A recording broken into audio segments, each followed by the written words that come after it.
자, 가족법인 절세도구로 사용한다는 말 많이 들어보셨죠? 근데 솔직히 말씀드릴게요. 분명 단점도 있다는 겁니다. 오늘은 유리한 점만 이야기하는 게 아니라 진짜 알아야 할 단점 5가지를 하나씩 짚어드리도록 하겠습니다.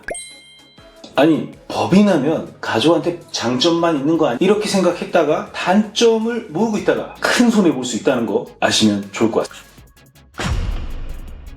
제가 컨설팅을 할 때 이 바로 법인을 활용해서 바로 구조화를 시켜서 부동산 테크와 증여, 상속이라든지 이런 걸 미리 대비하고 부자 사업 테크트리를 많이 하는데요. 사업 확장에서도 굉장히 법인이 용이합니다. 그럴 수밖에 없는 구조 때문인데요. 하지만 여기서 우리가 한번 생각해 봐야 될 게 단점이 없을까? 단점도 있다라는 거죠. 자,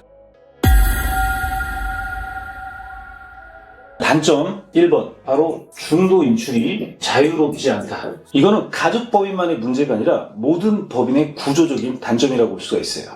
개인 사업자는 10억을 벌면 세금 내고 나머지를 언제든 본인 통장에서 자유롭게 쓸 수가 있거든요. 그런데 법인은 낮은 세율로 법인세를 먼저 냈기 때문에 그 돈은 법인 것이지 개인 것이 아닙니다. 그래서 개인이 쓰려면 바로 급여나 배당 형태로 가져와야 돼요. 만약에 이렇게 해서 갖고 오지 않는다면 자, 어떻게 되죠? 바로 가지급금이라는 게 형성이 될 수밖에 없습니다. 자, 가지급금 되면 무슨 말이죠? 법인에서 돈을 빌렸기 때문에 인정이자 4.6%를 내야 되고요. 그만큼 그게 법인의 이익으로 잡혀서 법인세가 늘어날 수밖에 없습니다. 그래서 급여나 배당으로 갖고 와야 되는데 이 형태는 다시 소득세를 내야 인출이 가능한 거기 때문에 세금을 2번 내는 구조다. 즉 개인 통장에 있는 돈은, 즉 법인 통장에 있는 돈은 내 지갑이 아닙니다. 거기에서 꺼내 쓰려면 다시 세금을 내야 돼요. 바로 세율 구간 한번 보여드릴게요. 우리 근로소득세, 법인에서 급여를 측정해서 갖고 오면 이 종합소득세에 포함되는 근로소득세가 발생이 되게 됩니다.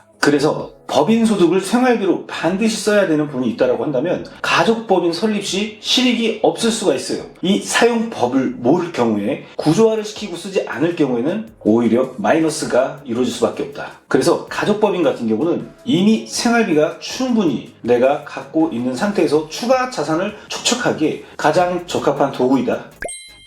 법인세 자체를 줄이는 방법은 바로 가장 좋은 툴 중에 하나는 경영인 정기보험이라는 걸 활용하는 방법이 있고요. 이것도 뭐 보험 가입하라는 거 아니야? 그렇게 오해하시는 분들이 있을 수가 있는데요. 실제로 당기순이익이 만약에 법인에서 매출이 10억이라고 한다면 당기순이익이 3억일 경우 어떻게 되죠? 법인세를 납부해야 돼요.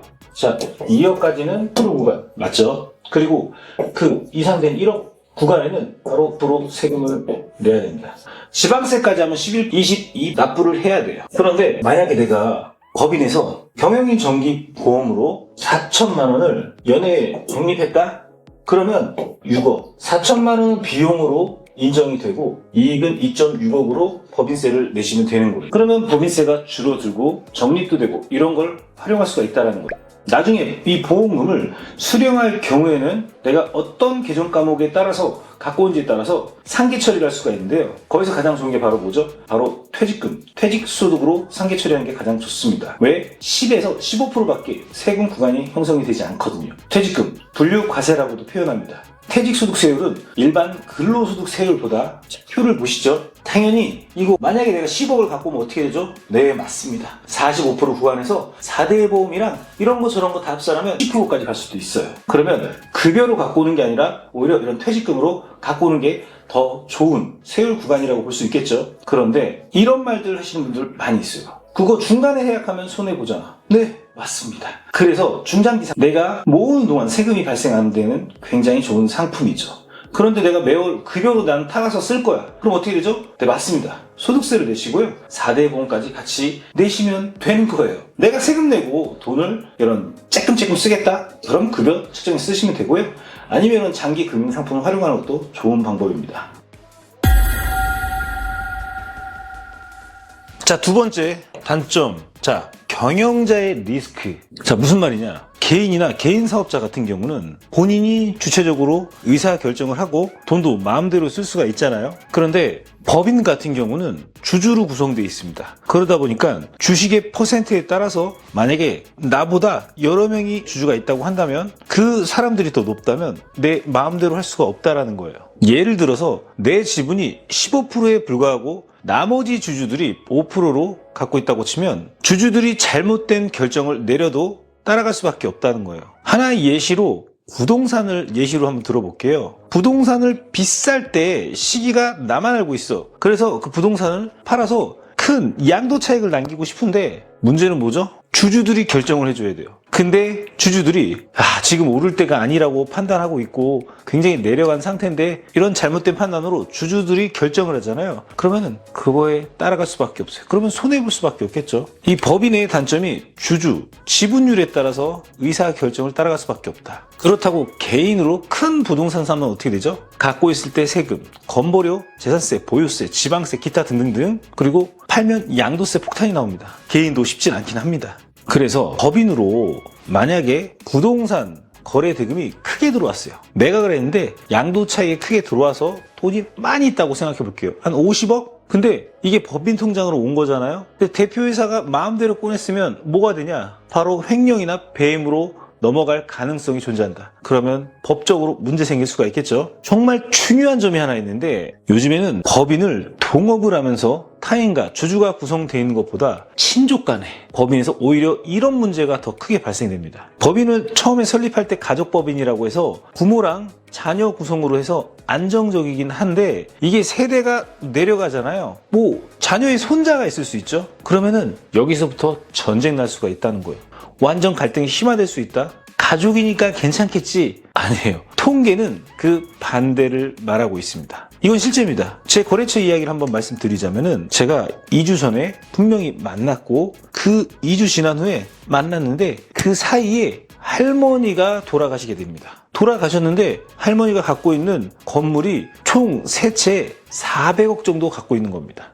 근데 돌아가시면 뭐죠? 상속의 이슈가 발생이 되죠. 문제는 뭐냐? 이 할머니가 갖고 있는 이 법인에 건물을 매입했는데 주식이 50, 70% 갖고 있는 거예요. 여기서 자녀들, 형제들이 있잖아요. 여기서 전쟁이 난다는 거예요.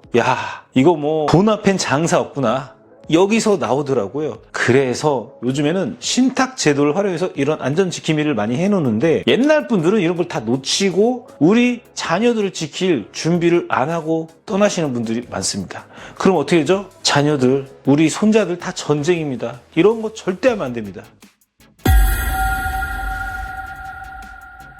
첫 번째 단점, 설립할 때 그리고 유지할 때 비용이라는 게 발생이 됩니다. 요즘에는 제가 항상 법인을 설립할 때 우리 거래처 대표님들께 신규 법인을 워낙 많이 설립하다 보니까 자본금에 따라서 취득세가 발생되면서 거기에 세금이 많이 발생되게 되는데요. 보통 1억 원 정도 자본금을 설정하는 그런 법인이라고 한다면은 자본금이 뭐죠? 바로 투자금입니다. 거기서부터 주식의 가치라는 게 시작되는 건데 1억 정도 자본금으로 법인을 설립하게 되면은 180에서 200 정도가 비용이 나옵니다. 자, 비용이 이렇게 설립할 때도 발생되지만 우리가 또 법인을 설립하고 대표자 취임 갱신이라든지 돌아오게 되거든요. 그리고 주소 이전이나 임원 변경이나 사임이나 이럴 때마다 돈이 다 들어가요. 그리고 또 법인은 기장을 맡겨야 됩니다. 그러면은 세무사 기장료가 월에 15만 원에서 20만 원 정도 발생되고 나중에 3월 달에 결산 보고 조정료라는 게 발생이 됩니다. 이런 부분들이 좀 단점적으로 볼 수도 있을 수도 있습니다. 개인 사업자는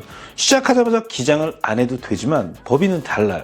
그런데 솔직히 이게 큰 단점이라기 보기에는 어렵습니다. 왜? 법인을 하는 이유는 사업을 확장하거나 세금이 많이 나오거나 매출이 높거나 성실신고거나 그거거든요. 그러면은 보통 예를 들어서 부동산 임대소득이 월에 500 정도 있다. 그럼 그분들한테는 세금을 줄여줄 수 있는 비용을 맞출 수 있는 그런 세금 관리, 세무 관리라는 걸 해주기 때문에 오히려 세금을 적게 내기 때문에 그게 장점이 될 수도 있습니다. 실제로 사업하면서 매출이 꾸준히 나오는 회사도 이런 기장이라는 걸 하고 내용을 정리하고 조세 제한 특례법이라고 이런 걸 활용해서 법인세가 안 나오게 구조 조정할 수도 있거든요. 그래서 실제적으로는 내가 월에 15만 원에서 20만 원 나갈 수 있지만 이게 합쳐지면 200만 원 정도 된다고 칠게요. 조정료 좀 발생되고 그럼 300이 될 수도 있겠죠? 근데 내가 세금 줄이는 건 300 이상은 그냥 나온다. 사실은 세무사 사무실 안 쓰면 안 되는 거고요. 당연히 써야 되는 겁니다. 네 번째 단점은 바로 대출 한도가 제한이 걸린다. 무슨 말이냐면은 신규 법인 설립하게 되면 우리가 신규 가족법인을 많이 설립하거든요. 왜? 우리 가족들 잘 먹고 잘 살려고 법인이라는 툴을 활용합니다. 왜 잘 먹고 잘 살 수 있냐? 세율 구간이 낮아요. 그래서 남는 걸 많이 남길 수가 있다. 잘만 구조만 짜면. 그런데 세무사님이나 법무사님한테 그냥 맡기면 그거는 깡통 법인이 될 수가 있다. 세무사님이나 법무사님이 잘못됐다는 게 아니라 구조를 어떻게 운영할 수 있는지가 굉장히 중요하다. 그런데 여기서 대출 한도 제한이라는 게 생기는데 뭐냐면 신규 법인을 설립하잖아요. 그러면 실적이 없잖아요. 그래서 신용도가 없어. 기업 등급이 없다는 거예요. 그래서 대출을 실제로 실행하면 40%에서 50%밖에 안 나오는 그런 그림이 될 수가 있다. 그래서 부동산을 매입하는 그런 담보대출을 실행할 때 보면은 담보대출 한도가 40에서 50%밖에 안 나오는 그런 구조가 될 수밖에 없다. 아니면 대출이 안 된다거나. 그리고 신용대출은 당연히 없겠죠. 신용 등급이 없기 때문에. 그런데 법인의 장점은 구조화를 시키고, 예를 들자면 어떤 기업체가 있다라고 한다면 제가 항상 컨설팅하는 게 특허 연구소 벤처기업 그리고 재무제표 셋업이 들어갑니다. 그러면 다 돼. 정말 부자 법인을 할 수 있거든요. 그리고 정관의 셋업도 있습니다. 세금 없이 돈을 쓸 수 있어요. 근데 이런 부분들을 거의 놓치고 있다. 그리고 법인은 설립만 하면 중요한 게 아니라 바로 정부에서 지원받고 은행에서 지원받아서 빨리 사업을 성장시켜서 빠르게 성공해야 되는데 그런 구조를 모르시는 분들이 프로더라고요. 그래서 요즘에 건물 사고 싶다, 사옥 매입하고 싶다, 꼬마빌딩 매입하고 싶다. 자, 100억짜리 내가 매입하려고 하면 자, 50% 대출밖에 안 나온다, 40% 대출밖에 안 나온다. 그러면 60억 오고 있어야겠죠. 당연히 안 되는 거겠죠. 그래서 구조를 짜면 80% 담보 대출까지 올리면서 금리는 2에서 3%대로 받을 수가 있습니다. 그렇지만 그냥 신규 법인은 이런 걸 할 수가 없다. 그리고 저 같은 이런 핀 역할을 하는 컨설턴트가 있어야지만 그런 구조를 짤 수가 있기 때문에 이게 참 사실 좀 어려운 부분이다. 그런데 개인 고소득자인 경우는 소득 금액 증명원에 보면 내가 돈을 벌었던 증거가 있잖아요. 거기에 금리가 한도가 측정이 됩니다. 그렇기 때문에 신용도도 높아질 수밖에 없는 거죠. 그러면 담보대출의 한도가 60에서 70% 이상도 나올 수가 있어요. 그리고 신용대출도 같이 받을 수가 있다는 거죠. 이게 바로 신규법인의 단점이자 개인 소득자의 장점이 될 수도 있겠죠. 하지만 미래적으로는 개인 사업자로 개인으로 건물을 샀다가 매각하는 순간 양도세 폭탄, 갖고 있을 때 세금, 이거는 맞기는 맞습니다. 어쨌든 신규 법인 한해서 제가 말씀드리는 거고요. 금융실적이 전무하니까 담보대출 비율이 낮거나 거절이 된다. 임대 전용 법인은 대출 연장 시에도 일부 상환이 요구가 될 수가 있습니다. 매출이 없잖아요. 다 상환해. 3, 40% 상환해. 이게 만약에 10억이 넘어가잖아요. 3, 40%면 3억에 4억이에요. 야, 상환하기 쉽지 않다. 근데 봐주지 않아요. 그래서 이런 전략을 세울 수가 있습니다. 토지랑 건물을 분리해서 매입하는 거죠. 토지는 개인 명의로 매입을 해놨다가 이때 개인 신용대출을 활용해서 매입하는 겁니다. 두 번째는 건물은 법인 명의로 건축이나 신축을 하는 거예요. 건물 신축 자금은 주주 가수금 같은 거, 투자금 투입할 수 있고 임대차 계약 선행 후에 보증금을 선수령해서 충당이 가능할 수도 있습니다. 그리고 법인에서 개인, 토지주에게 토지 사용료를 또 지급할 수도 있겠죠. 그럼 소득이 분산돼 세금이 줄어들 수가 있다는 거죠. 이렇게 나누면 대출 문제도 해결되는 경우도 있습니다. 하지만 제가 추천드리는 건 법인으로 구조화 짜서 법인으로 매입하는 게 금리랑 한도랑 나중에 매각했을 때 세금도 최소화시킬 수 있습니다. 제가 제일 많이 하는 컨설팅 중 하나가 바로 부동산 매입 컨설팅인데요. 요거는 전문적으로 이런 셋업과 재무제표 관리, 세무 관리, 이익 관리, 구조, 이자 보상 배율이라든지 여러 가지를 다 관리할 수 있는 능력치가 있어야 되거든요. 그래서 이런 컨설팅을 저는 많이 실행해서 실제로 건물주들을 많이 만들어 드리고 있습니다. 자, 단점 마지막 5번째. 자, 중요세의 문제. 주주들이 투자하는 걸 바로 가수금이라고 할 수도 있거든요. 거기에 증여 이슈가 발생될 수가 있습니다. 실제 상담한 케이스를 말씀드리자면은 가족법인 설립 후에 건물을 계약을 완료했습니다. 잔금이 아직 미납 상태에서 주주 구성을 본인이 30% 돼 있었고 배우자가 20, 자녀가 50% 돼 있었습니다. 배우자 자녀는 자금력이 없어. 보통 아버지가 돈이 있잖아요. 그래서 본인이 혼자 10억이라는 가수금을 투입을 했어요. 질문, 증여세 이슈가 생기나요? 법적 근거를 하나 말씀드리자면 상속세 및 증여세법 제45조 5번째 보면 특정 법인과의 거래를 통한 이익은 증여의제로 규정한다. 1인 주주가 전액 가수금을 부담하면 나머지 주주들이 이자 부담을 면제받는 것을 동일하게 볼 수가 있습니다. 한번 계산 예시를 한번 보여드릴까요? 자, 자녀가 50% 지분이잖아요. 그러면은 4,600만 원에 50% 2,300만 원이잖아요. 그러면 거기에 이자 면제 혜택을 또 볼 수 있다는 거죠. 자, 그런데 여기서 잘 봐야 될 게 뭐냐면 증여세가 부과되는 기준은 연간 1억 이상일 경우에만 해당이 됩니다. 위사례는 근데 뭐죠? 모두 1억 미만이니까 증여세 문제는 없어요. 하지만 가수금 규모가 클 경우 그때가 문제가 달라집니다. 만약에 100억에서 200억 수준 가수금으로 아버지나 투자금을 혼자 다 넣는 경우가 있어요. 그러면은 이거는 일반적이지가 않잖아요. 이때는 증여세 이슈가 발생될 수밖에 없다.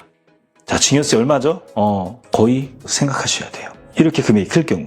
그래서 10억 정도를 가수금으로 혼자 다 넣어도 증여세 이슈가 없는 이유라고 좀 말씀드리고 싶습니다. 자, 오늘 가족법인의 단점 5가지를 정리해드렸는데요. 본인이 법인 사업자를 운영하고 있다. 그러면은 내가 이 법인을 어떻게 운영하면 지혜롭게 부자법인, 가족법인으로 내가 잘 운영할 수 있을지 이런 거 궁금하신 분들 댓글에 상담 문의 주시면 제가 팁을 드리도록 하겠습니다. 오늘도 시청해 주셔서 감사하고요. 구독과 좋아요 부탁드리겠습니다.